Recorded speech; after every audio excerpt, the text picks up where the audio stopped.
I can see by my watch, without taking my hand from the left grip of the cycle, that it is 8:30 in the morning.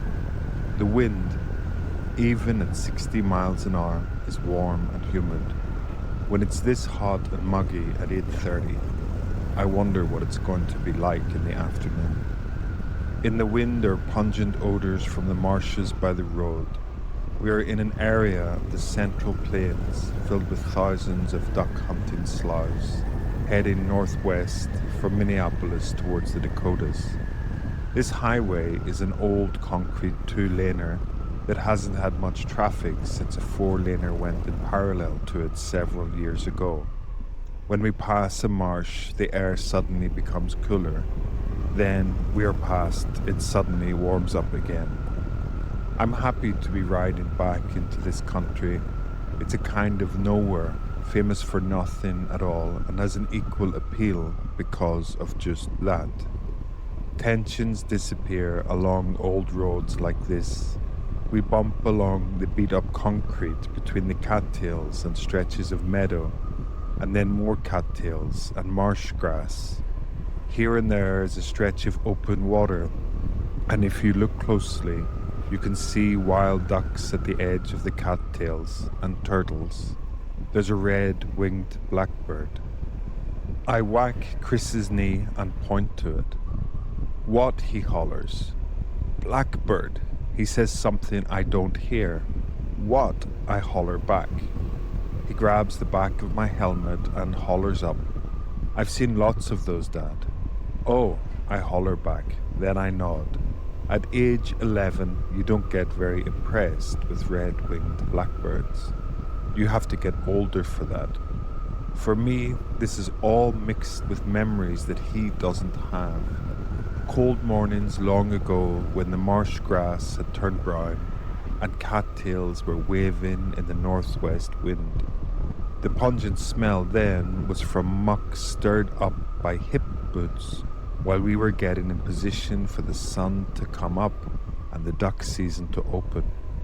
Or winters when the sloughs were frozen over and dead and I could walk across the ice and snow between the dead cattails and see nothing but grey skies and dead things and cold.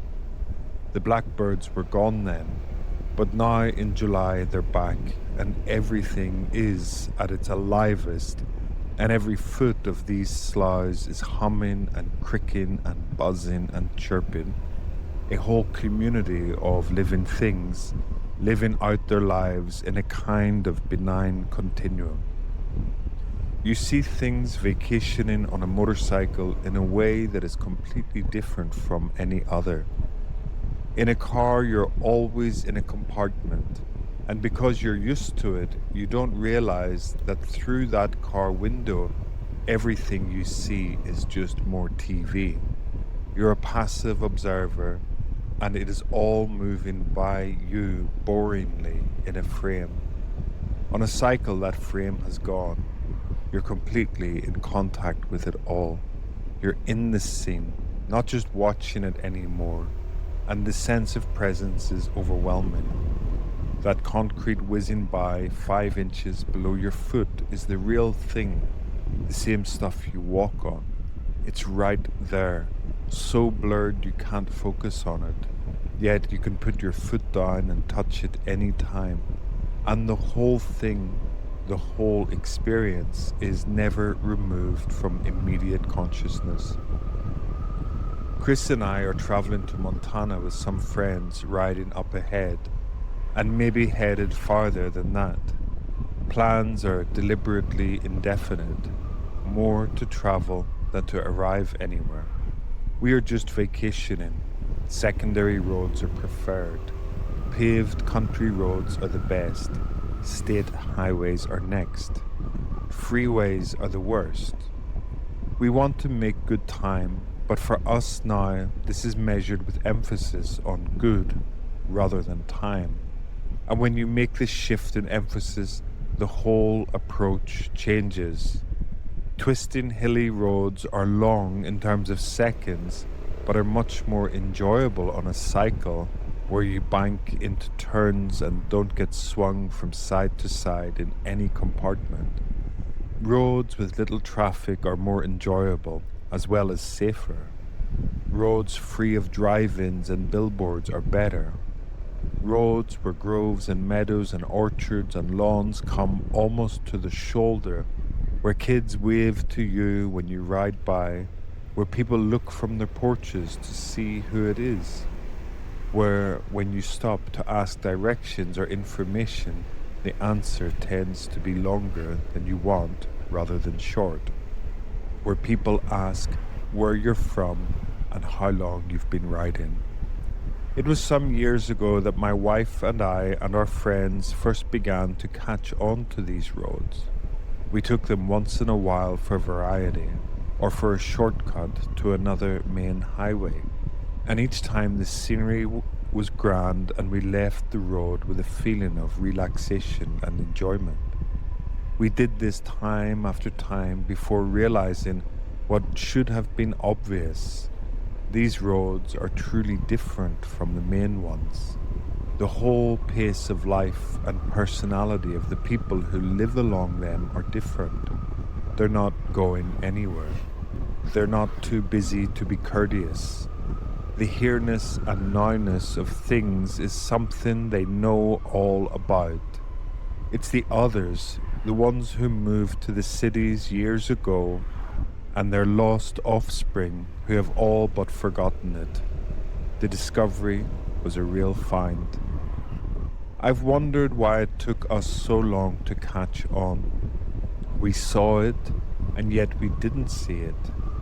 Or rather, we were trained not to see it, conned perhaps into thinking that the real action was metropolitan, and all this was just boring hinterland. It was a puzzling thing. The truth knocks on the door and you say, "Go away, I'm looking for the truth," and so it goes away. But once we caught on, of course, nothing could keep us off these roads. Weekends, evenings, vacations. We have become real secondary road motorcycle buffs and found there are things you learn as you go. We have learned how to spot the good ones on a map. For example, if the line wiggles, that's good. That means hills. If it appears to be the main route from a town to a city, that's bad. The best ones always connect nowhere with nowhere and have an alternate that gets you there quicker. If you are going northeast from a large town, you never go straight out of town for any long distance. You go out and then start jogging north, then east, then north again. And soon you're on a secondary route that only the local people use. The main skill is to keep from getting lost. Since the roads are used only by local people who know them by sight, nobody complains if the junctions aren't posted, and often they aren't. When they are, it's usually a small sign hiding unobtrusively in the weeds, and that's all. Country road sign makers seldom tell you twice. If you miss that sign in the weeds, that's your problem, not theirs.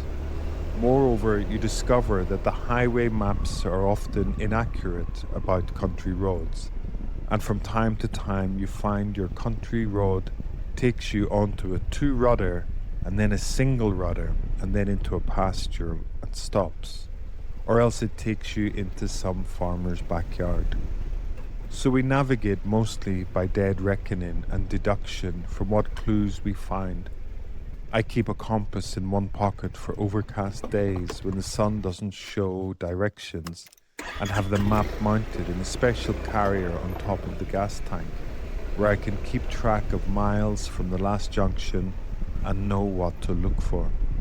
With those tools and a lack of pressure to get somewhere, it works out fine, and we just about have America all to ourselves. On Labour Day and Memorial Day weekends, we travel for miles on these roads without seeing another vehicle, then cross a federal highway and look at cars strung bumper to the horizon. Scarling faces inside, kids crying in the back seat. I keep wishing there were some way to tell them something, but they scowl and appear to be in a hurry, and there isn't. I have seen these marshes 1,000 times, yet each time they're new. It's wrong to call them benign. You could just as well call them cruel and senseless. They are all of those things, but the reality of them overwhelms halfway. I have seen these marshes 1,000 times, yet each time they're new. It's wrong to call them benign. You could just as well call them cruel and senseless.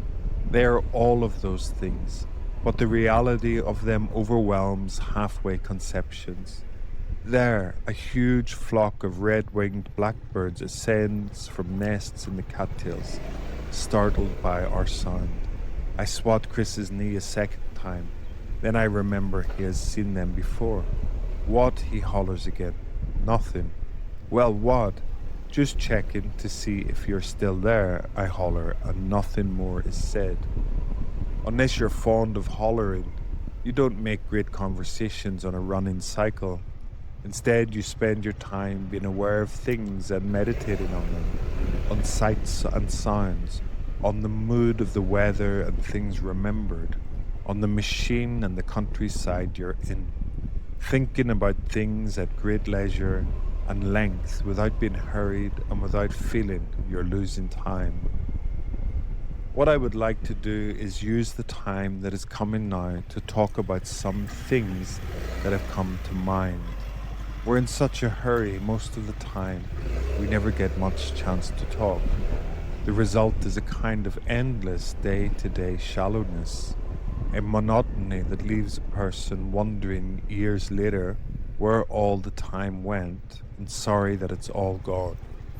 Now that we do have some time and know it, I would like to use the time to talk in some depth about things that seem important. What is in mind is a sort of Chautauqua.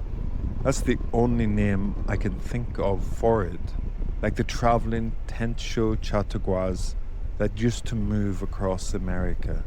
This America, the one that we are now in, an old-time series of popular talks intended to edify and entertain, improve the mind and bring culture and enlightenment to the ears and thoughts of the hearer. The Chautauquas were pushed aside by faster-paced radio, movies and TV, and it seems to me the change was not entirely an improvement. Perhaps because of these changes, the stream of national consciousness moves faster now and is broader, but it seems to run less deep.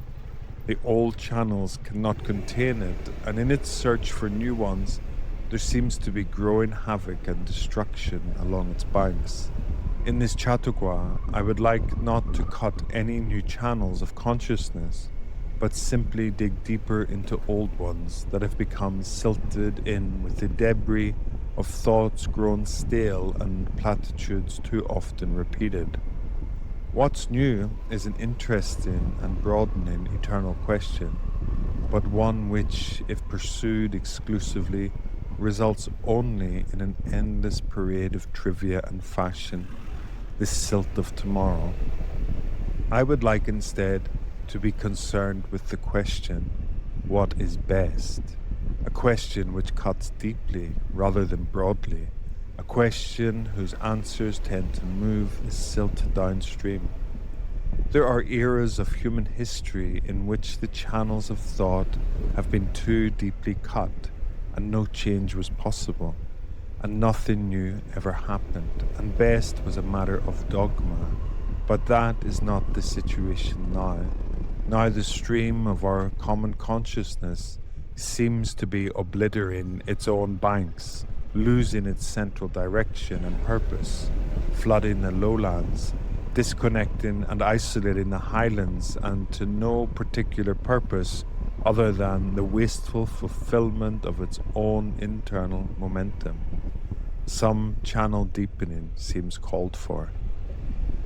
Up ahead, the other riders, John Sutherland and his wife Sylvia have pulled into a roadside picnic area. It's time to stretch. As I pull my machine beside them, Sylvia is taking her helmet off and shaking her loose hair, while John puts his BMW up on the stand. Nothing is said. We have been on so many trips together.